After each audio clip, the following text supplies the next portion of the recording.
Welcome. Thank you to our show, Gender Dignity, Unique and Equal. It is January 2016, but in 2015, transgender violence had increased 31%, and so I really wanted to create a program that would introduce transgender issues. Well, today on our show, we have first-generation American immigrant friends, and they're going to talk a little bit about their countries and what it's like for them in terms of LGBT issues over there, what it's been like over here. We're going to hear a little bit about their story and their thoughts about these issues. As we know, awareness is not always interpreted as acceptance, and for that reason, we really need to keep addressing this and normalizing it. Originally, I had 4 folks for the program, but 2 folks declined to come on because of basically safety issues. I received a really beautiful email that I just want to sum up. The person had said that they were really grateful to have met me, but after speaking to their folks in their country, they felt that they were unsafe and potentially their family would be unsafe as well. And it was a beautiful email about how that she didn't understand these issues and that she came to understand them differently. So right now, somewhere out there in a different country, there is a family talking about transgender issues with compassion and a new awareness. So hopefully tonight, after you hear our guests, you also will have a little bit of a new awareness. But I hope you'll also learn that you don't have to understand something in order to be safe. So without further ado, we're going to move forward. Ori, hi, welcome. Hi, Matthew. Hey, it's good to have you. Good. I'm wondering if you could just introduce yourself and tell us just a little bit about yourself and the country that you're coming from and maybe how long you've been here.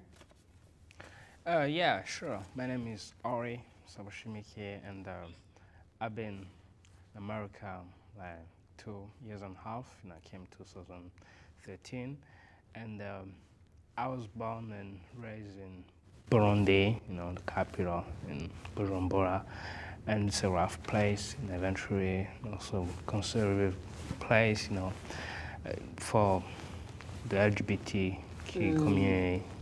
It's country based on old culture, that discount culture, so like you born straight, you have to be straight, so all these it's evil things. So okay, yeah. So in Burundi it's seen as evil LGBT issues. It is, and in fact in 2010 they voted a right that ban LGBT. So like if you came out as LGBT, like gay, lesbian, or transgender, or bisexual, those kind of stuff, you get jail. You get sentenced to 10, 25 years in jail. So yeah. Oh my goodness. It is. Wow. Yeah. And I do know you had a gentleman in your life, and you spoke to me about him and some of the struggles that he had. Would you mind sharing that with us today? Yeah, sure. For me, this gentleman, he was like a model. He was older than me, and so I grew up, watching him as a model. And so the interesting fact is, like, back in 2011, so he came out as a gay person, and he was at his 4th year of college. He was studying law, so he was about to be a lawyer. So, but he couldn't because, first of all, because his family he from a conservative family, so they are against about gay. So sure. He had to deal first of all with his family, his friends, his neighbors. So all coming with this struggle. So he couldn't, going back to school, and also like this stereotype, so he had to face, in college. So I would say he backed it up. And the interesting fact is, when I left in Burundi in 2013, he was an advocate, because he was the vice president of LGBT, in Burundi. So he came along, but we met him. Was that your first experience with LGBT? No, my first experience was back in 2000. I think 2008, there was a radio show on private station. I don't remember the name, private station radio, and you could hear that there were like many gay people in Burundi, and I didn't know at the time. I thought it would be like maybe it's just a rumor. You could hear, the host was a Burundian guy. He was a journalist, and he interviewed like people like who came out, as from closet as gay, and the person was she was a lesbian, and she mentioned like an event happened 2 years ago. At that time, like she went the Syria, and she met with a 50-year-old guy.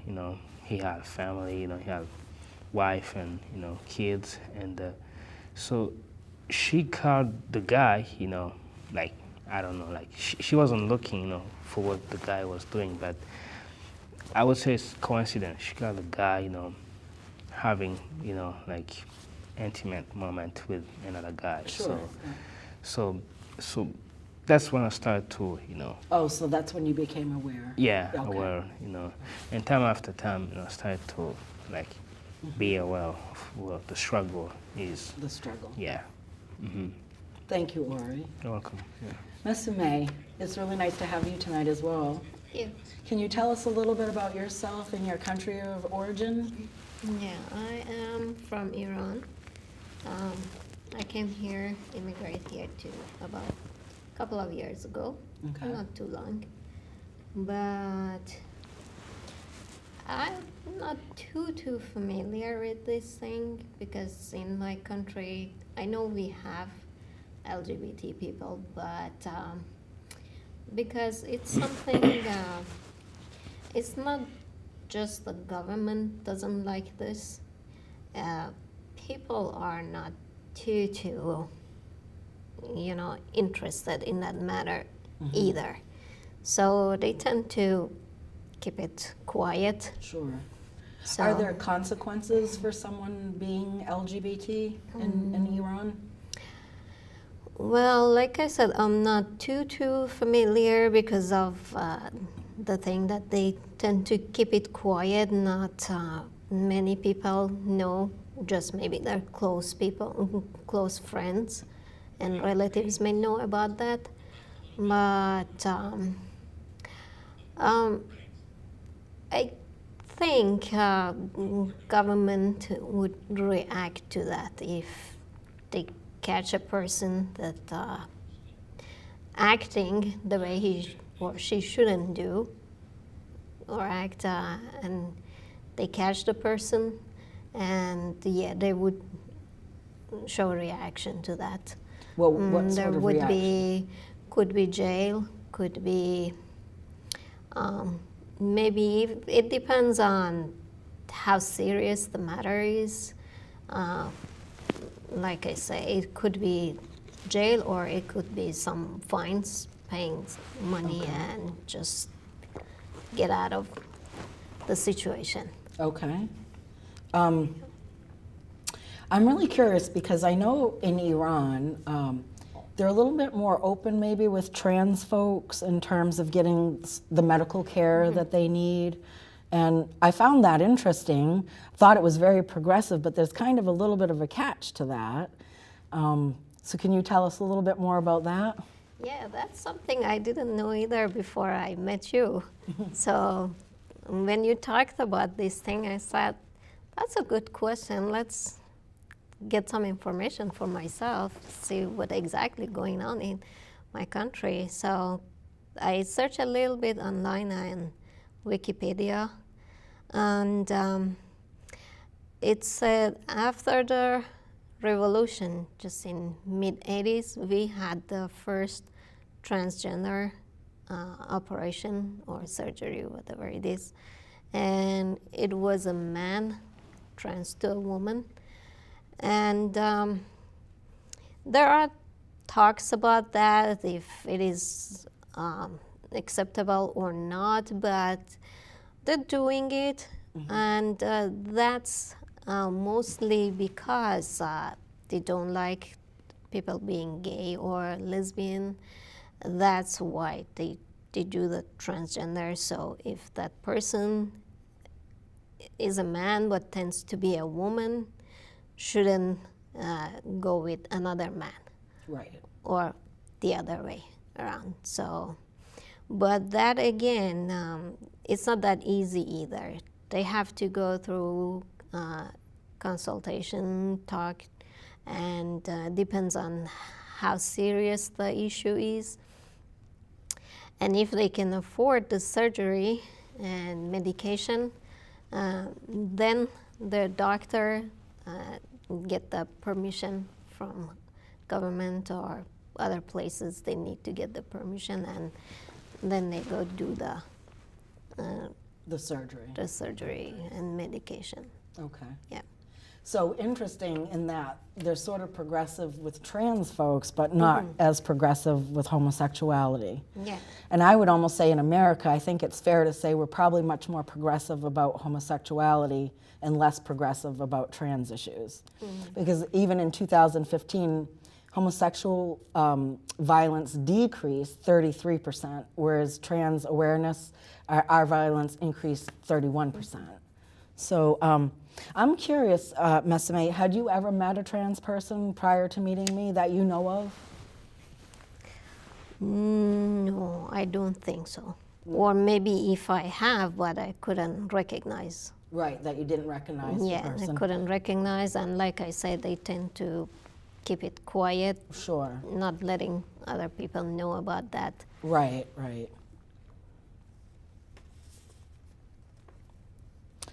I was wondering, you both, when I met you, sort of had some questions for me. So I'm wondering if you would like to ask anything, if you want to understand the issue a little bit better. So Ori, do you have any questions?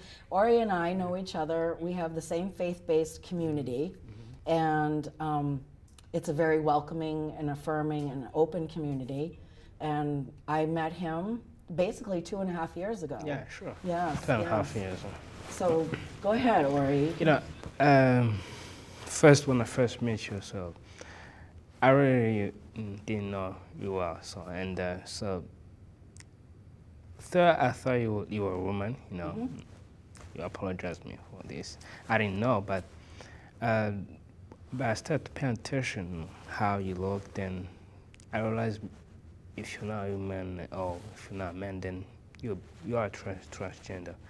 And you know, before I came to the United States, so I've heard about transgender people.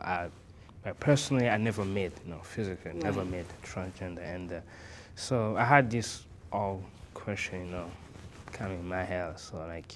So how did you found your way, out? Because at the time, I was, when I came in America, I started to read about, Poland, Maine, and the whole Maine, history, and the LGBT, how they were welcome. But you could, read on whether on Wikipedia or at a website, about how LGBT were welcome, but the lesbian people, the lesbian community, the gay people, the bisexual community, but there is no line that says, how transgender community did, came out from closet. So how do you find your way out with no help of any social, community? So. Okay. Well, when I met you, I had just transitioned. And to explain what that means to me, transition for me literally means as soon as I stepped up to the plate and owned who I was, then I transitioned. When I met you, I think I was just starting on the medical transition. Therefore, my features were still pretty feminine. I know I was dressing masculine at the time, but I had just started on the hormones at a small amount, and then last year I went on a full dose, and that changed pretty quickly, my physical presentation. As a Christian, I did find it really hard, Ori, because I had really believed that being trans was wrong and that being homosexual was wrong. And unfortunately, I tended to believe, love the sinner, hate the sin. Now, in my case, I am the sin, so there was really no way to cut that out. And I really had to come to terms with how could God love me? Did he make a mistake? And I think a lot of folks, trans folks, will often think, you know, this is a mistake. Well, I do a lot of speaking in faith communities, and I also do some trainings and such. And I use a lot of nature examples. And being trans is actually in nature. There are lots of plants and fish that change genders back and forth. Yeah, sure. There are people who are legitimately born intersexed, which is both female and male anatomy or secondary sex characteristics. In the United Kingdom, there was a chromosomal male, and this person gave birth to twins. Outwardly, they were female, and they had female parts, obviously. And then one of the two other examples, in the Dominican Republic, there's a little island that has so much trouble with gender because a lot of children are born and they perceive them to be female, and then at 12, their testes and their penis drop and they develop normally. But these children were so distraught that they had to literally have a clinic because they were being raised as female, but they knew they were male. So in my life, I knew probably as soon as I was old enough to know what gender was, that I really was male, that my energy, that my spirit was male, and somehow that was placed inside of a female body. Not being God, I don't know why, but I don't feel that God made a mistake, and it is what it is. And then on Christmas Day, there was a show, and it was called The World's Sneakiest Animals. And it was two African scientists who were observing a pride of lions that they believed were male, and it turns out they were lionesses. Wow. And they had grown out their manes, and they were behaving as males. They thought, well, this is just, you know, unusual. It's an anomaly. And it turns out it's not at all. They went on to find many other lions, and then they went on to find many other animals doing the same thing. In particular, I found fascinating, they had these deer that were male, but they didn't grow out their antlers, and they were behaving like females. Wow.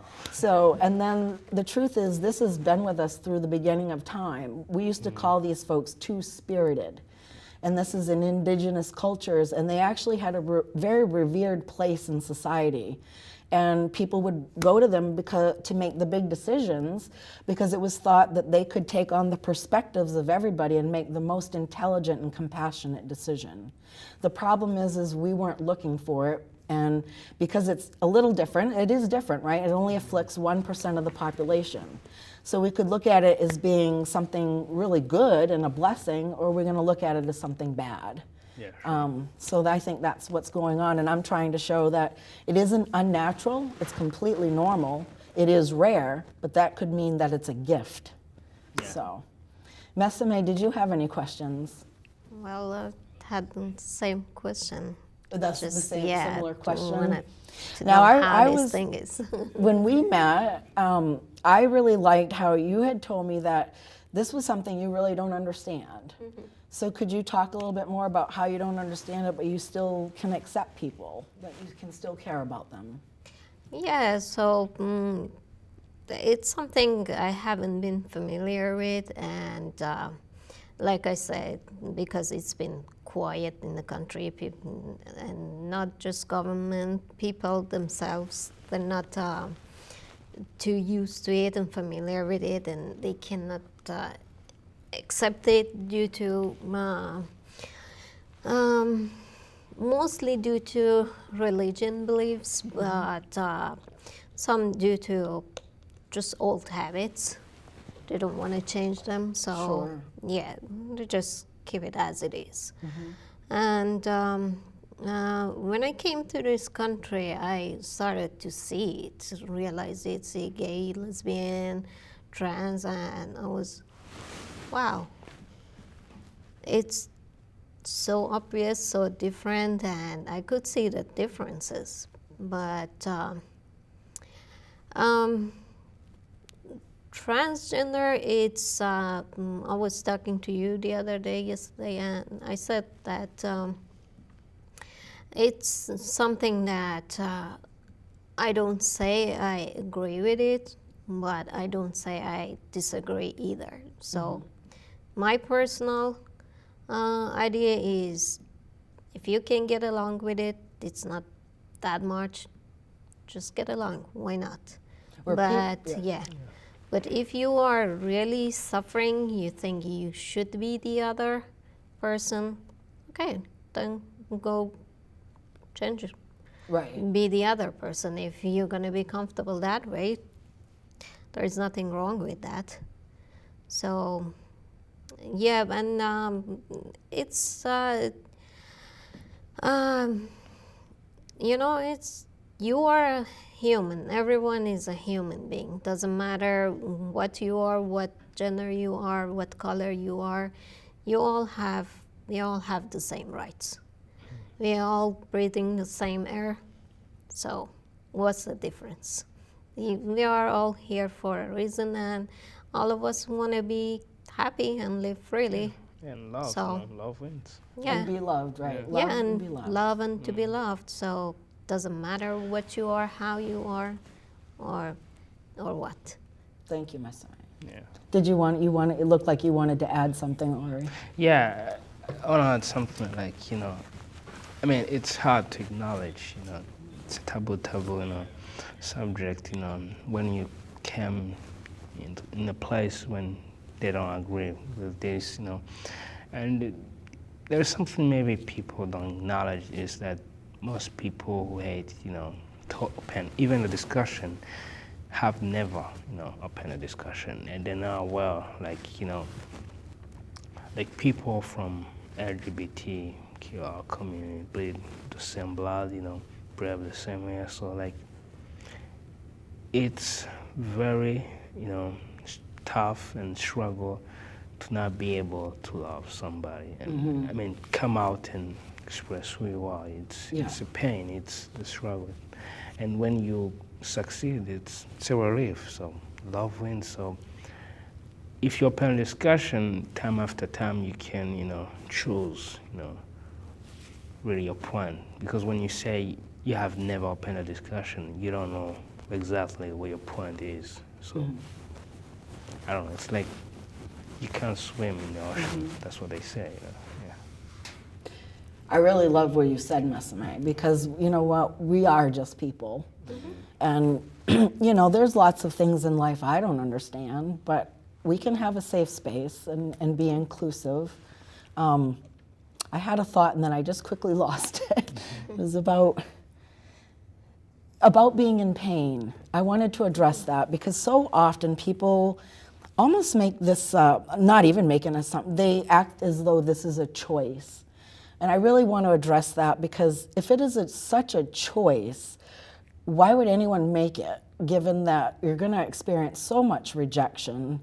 And I myself was in a tremendous amount of pain and was trying so hard to conform, to be a woman in the way I perceived a woman was supposed to be, have relationships the way I thought they were supposed to be. And I don't know about other people, but I want the same things as pretty much everybody else. I want to be loved, and I want to love, and I want to be free to do that. And I'm really glad that you guys are here bettering our communities, and that you're here willing to come on the show too. So I think that this has been going really well. So I'm going to wrap it up, and I'm going to wait for the light to come on. Okay. Is it done? Oh, it's done then? Well, thank you tonight for your interest in our show, Gender Dignity, Unique and Equal. We had some really intelligent guests who articulated the differences in their country and our country, some of the same issues worldwide, and I think they both said it well. We all just want to be here to live our lives freely and safely, to love and be loved. Thank you so much. Have a great night.